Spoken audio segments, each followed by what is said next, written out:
देखिए भाई, आवाज बंद कर दीजिए और ध्यान से सुनिए। नया चैप्टर स्टार्ट है, द्रव्य की अवस्था। द्रव्य की अवस्था।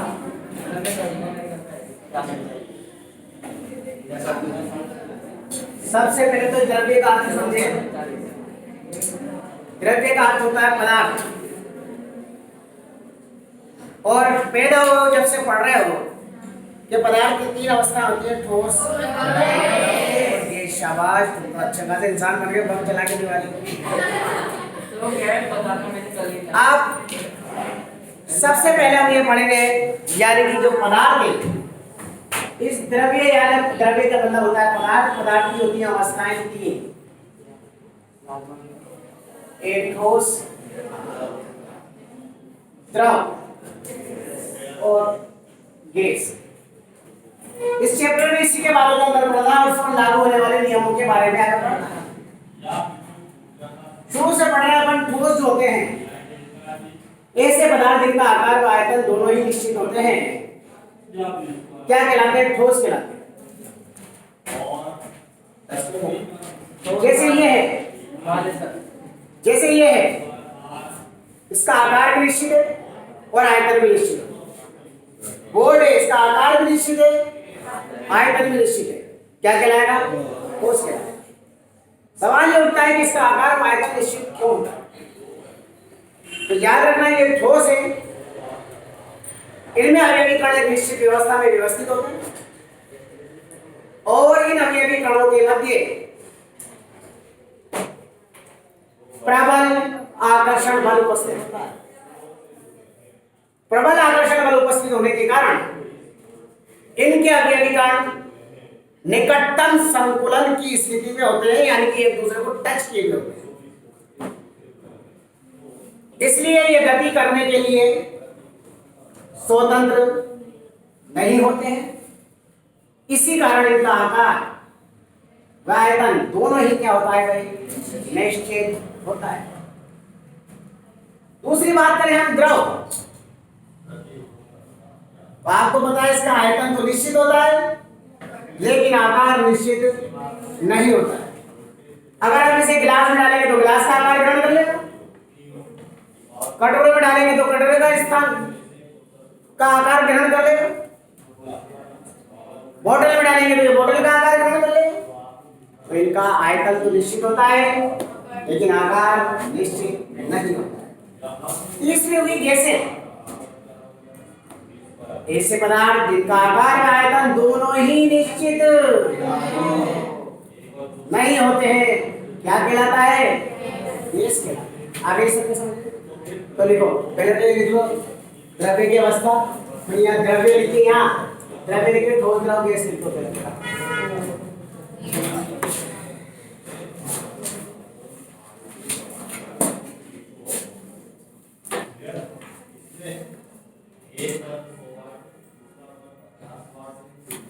ये पाठ का नाम है, शायद मेरे ख्याल से 5वां चैप्टर होगा, मुझे चाहता हूँ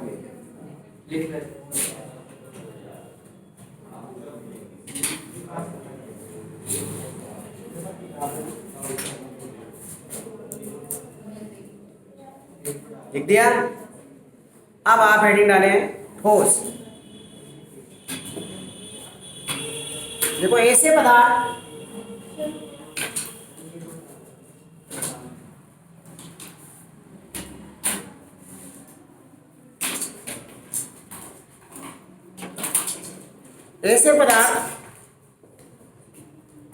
जिनका आकार व आयतन निश्चित होता है,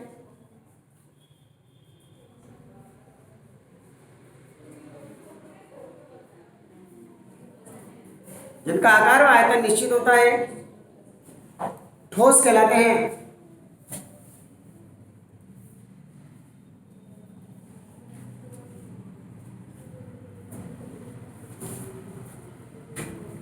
तथा इनमें अवयवी कणों के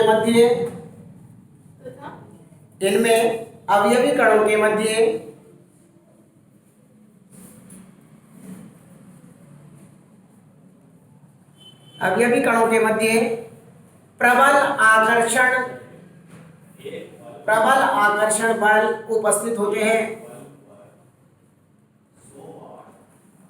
प्रबल आकर्षण बल उपस्थित होते हैं।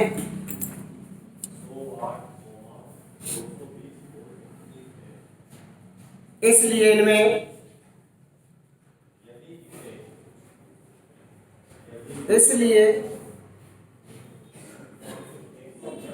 इनमें अवयवी कण गति नहीं कर सकते।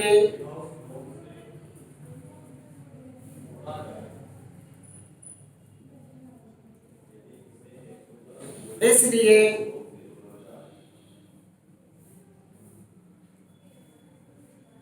इनका आकार व आयतन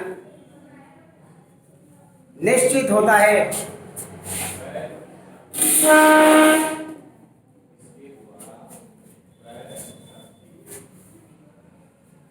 आकार व आयतन निश्चित होता है और इसी कारण ये असंपीड्य होते हैं।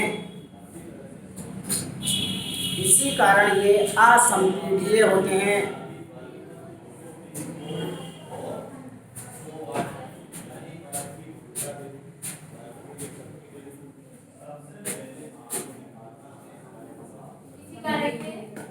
असंपीड्य, असंपीड्य का मतलब होता है इनको दबाया नहीं जा सकता। ठीक, नीचे लिखो द्रव।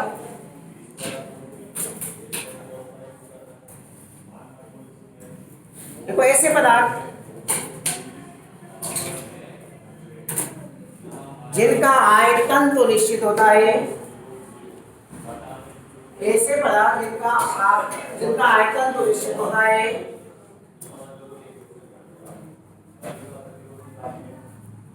लेकिन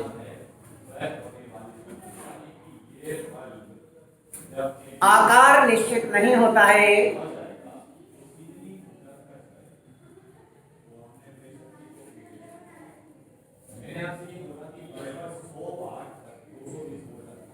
द्रव कहलाते हैं।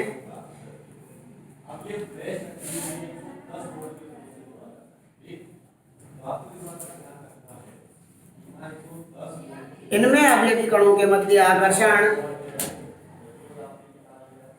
इनमें अवयवी कणों के मध्य आकर्षण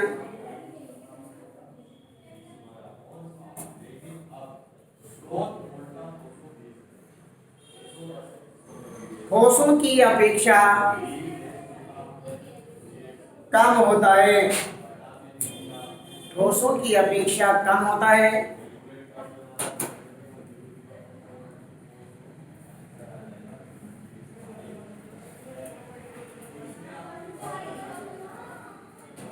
इसी कारण ये गति कर सकते हैं।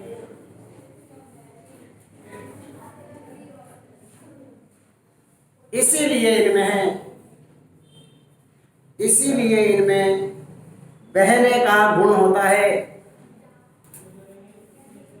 बहने का गुण होता है। द्रव बहते हैं ना,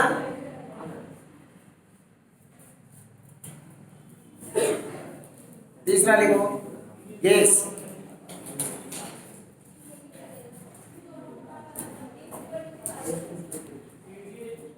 देखो ऐसे पदार्थ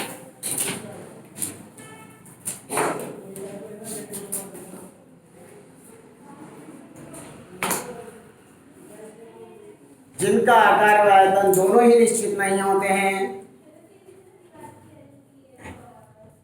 जिनका आकार व आयतन दोनों ही निश्चित नहीं होते हैं,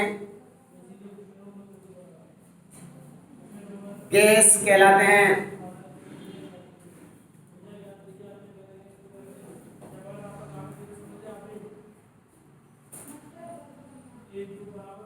इनका आकार व आयतन दोनों ही निश्चित नहीं होते हैं, गैस कहलाते हैं।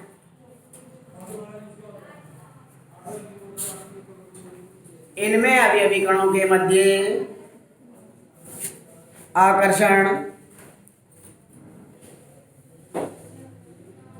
इनमें अवयवी कणों के मध्य आकर्षण नगण्य होता है। अवयवी कणों के मध्य आकर्षण नगण्य होता है, इसलिए ये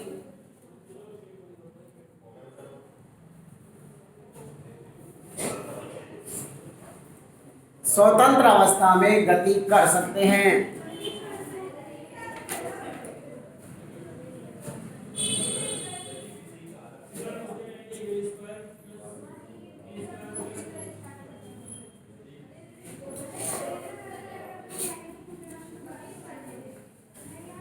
सुनिए भाई, ये तो आपने पढ़ा ठोस, द्रव और गैस के बारे में पढ़ा। पहला क्वेश्चन लिखो।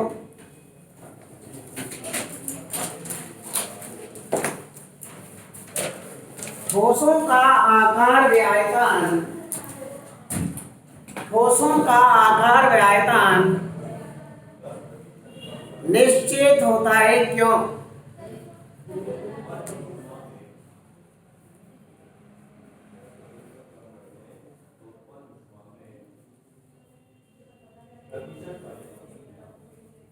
नंबर 2,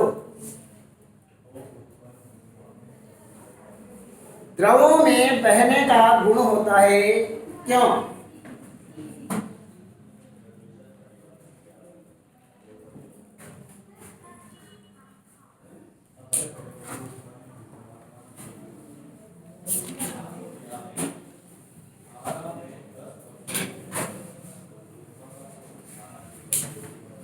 इसके बाद लिखो,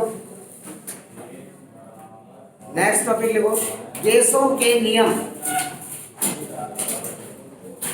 गैसों के नियम।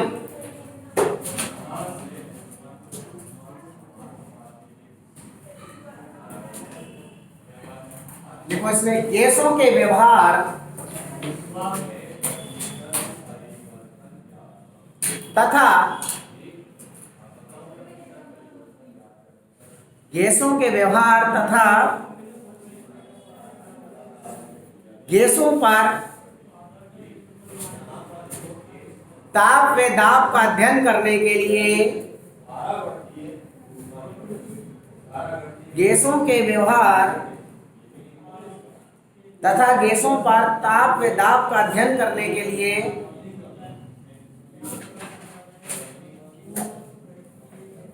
वैज्ञानिकों ने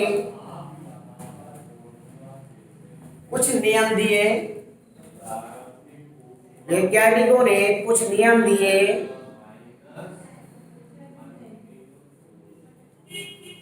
जिन्हें गैसों के नियम कहते हैं।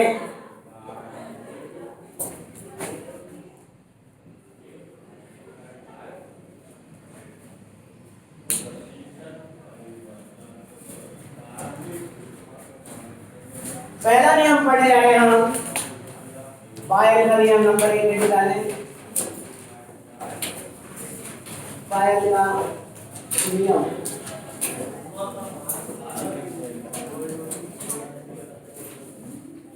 सुनो पहले।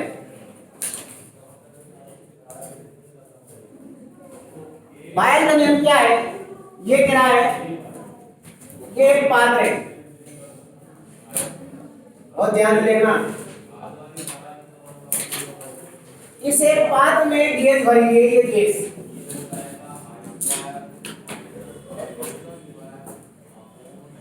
क्या भरी?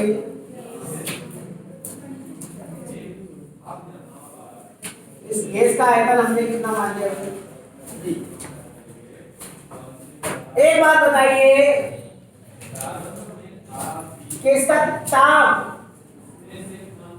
T क्या है भाई? इसमें ताप नहीं दिया जा रहा है, इसमें ताप कांस्टेंट है। अब अगर इस गैस को हम प्रेशर, इस दाब को अगर हम बढ़ाएंगे, ये यदि गैस पर दाब P बढ़ाते हैं तो गैस का आयतन, अगर इस दाब को बढ़ाएंगे तो इस गैस का आयतन बढ़ेगा या घटेगा? अरे मुझसे बोलो, अरे इसको हम दाब रहे हैं तो ये नीचे आएगा नहीं आएगा बचपन, तो आयतन क्या हो जाएगा? तो बोलो ना आयतन होगा नहीं होगा? यदि गैस पर दाब P बढ़ाते तो आयतन भी क्या होगा भाई? और यदि दाब P को कम करते हैं तो आयतन भी क्या हो जाएगा? यही होगा नहीं होगा? किस पर हो रही है घटना? तो यानी कि अगर हम दाब P को बढ़ा रहे हैं तो स्थिर ताप पर, तो आयतन यानी कि दाब P को बढ़ा रहे हैं तो आयतन भी क्या हो रहा है? P प्रोपोर्शनल टू क्या हो जाएगा? दाब बढ़ा रहे हैं तो आयतन भी क्या होगा? कम होगा। तो P प्रोपोर्शनल टू किसको हो जाएगा भाई? 1/V के। ये बात समझ में आ गई? तो इसका मतलब बायर का नियम क्या हो गया? स्थिर ताप पर किसी गैस की निश्चित सहती का आयतन, सहती मतलब निश्चित भार वाली, सहती का मतलब क्या है? भार, सहती, ये यानी कि क्या है इसका मतलब? तो निश्चित स्थिर ताप पर किसी गैस की निश्चित सहती का आयतन भी उस पर लग रहे दाब P के व्युत्क्रमानुपाती होता है। इसे हम क्या कहते हैं? बायर का नियम कहते हैं। क्या कहते हैं? समझ में आ गई बात? देखो बायर का नियम, इस नियम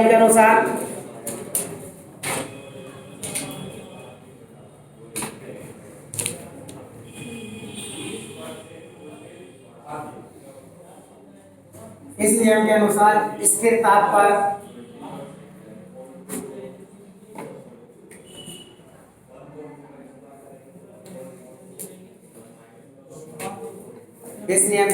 स्थिर ताप पर किसी गैस की निश्चित सहती का आयतन, किसी गैस की निश्चित सहती का आयतन, किसी गैस की निश्चित सहती का आयतन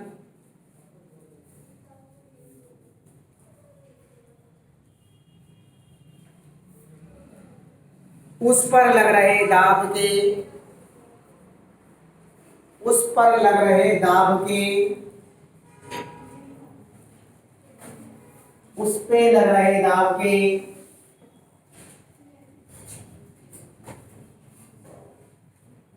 व्युत्क्रमानुपाती होता है।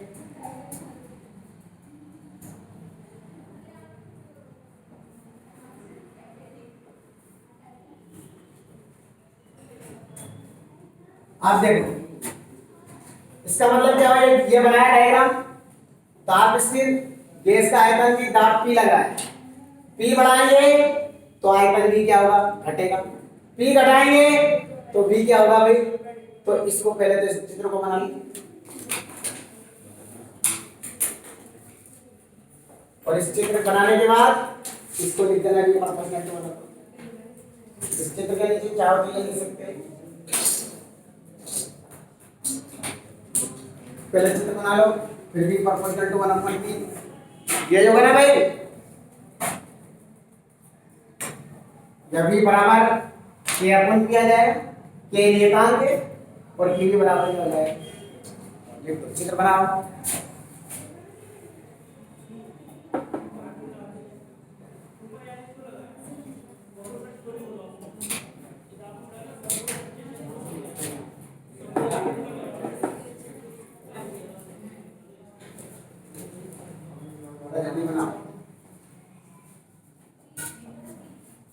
फिर इसको देखो डायग्राम में नीचे फटाफट V प्रोपोर्शनल टू 1/P, ये बराबर K/P या P के बराबर K।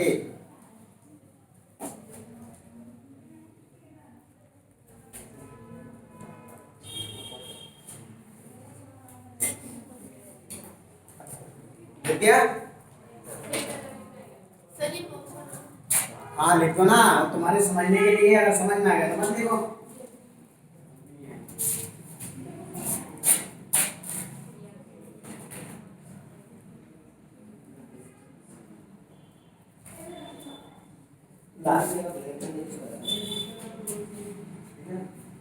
आज से ठीक है?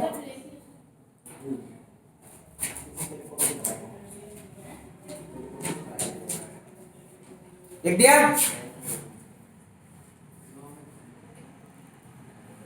अरे मुझसे तो बोलो। अरे आज लिखना है करमचंद। ये देखो अभी भी टी लिखने की जरूरत पड़ रही है। समझ लिया v प्रोपोर्शनल टू 1/p, तो v बराबर k अपॉन p, तो p बराबर k।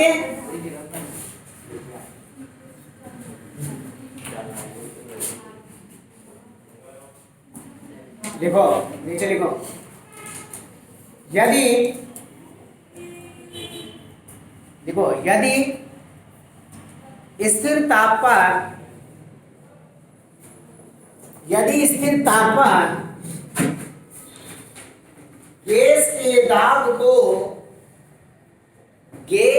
दाब को P से बढ़ाकर P1 कर दिया जाए, P से बढ़ाकर P1 कर दिया जाए,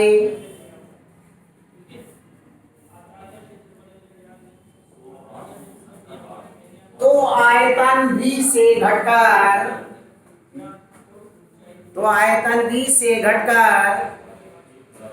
V1 हो जाएगा। V से घटकर क्या हो जाएगा? अब अगर हमने प्रेशर P को बढ़ाकर क्या कर दिया भाई? P1, तो आयतन V से घटकर क्या हो जाएगा?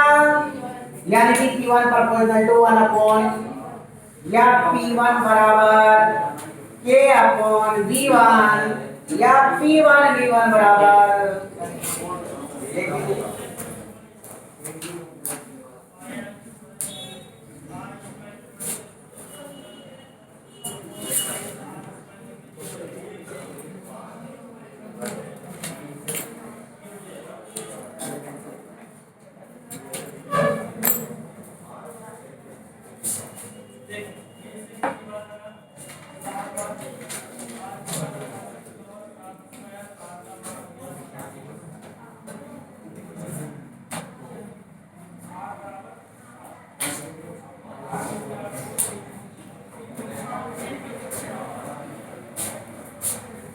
लिख दिया? नीचे लिखो। यदि गैस के दाब को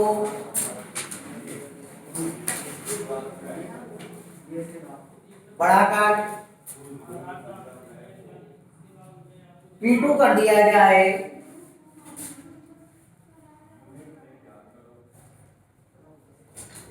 तो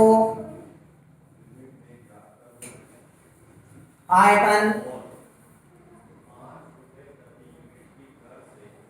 V से घटकर कितना हो जाएगा भाई? V2 हो जाएगा।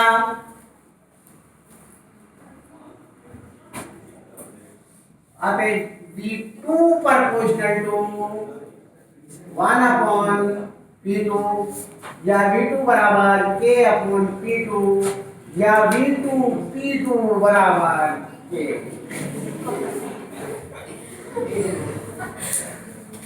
V2 P2 बराबर K।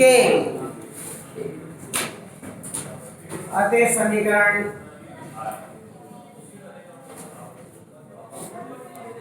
Pb बराबर P1 V1 बराबर P2 V2 बराबर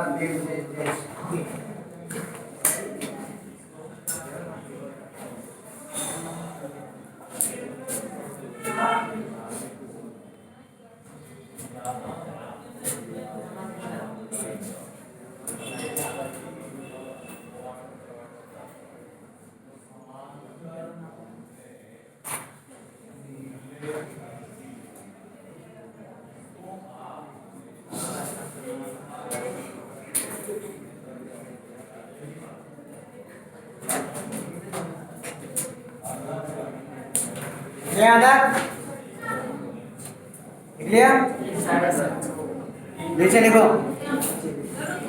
ये रुकेंगे नहीं, यहाँ तक लिखना बस।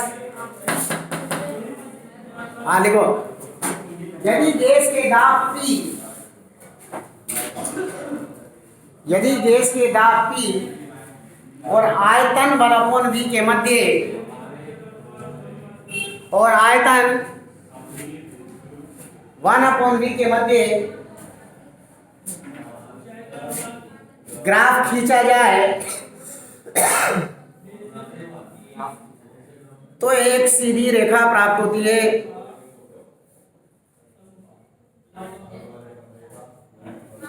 तो एक सीधी रेखा प्राप्त होती है। अतः बायल के नियम की पुष्टि होती है। अतः बायल के नियम की क्या होती है भाई? पुष्टि होती है। ग्राफ बना लो, बी और बना बोलिंग में ग्राफ खींच लो।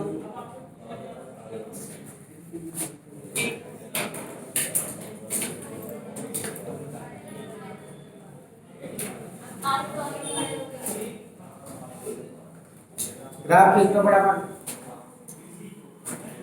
बी और बना बोलिंग में ग्राफ खींच लो।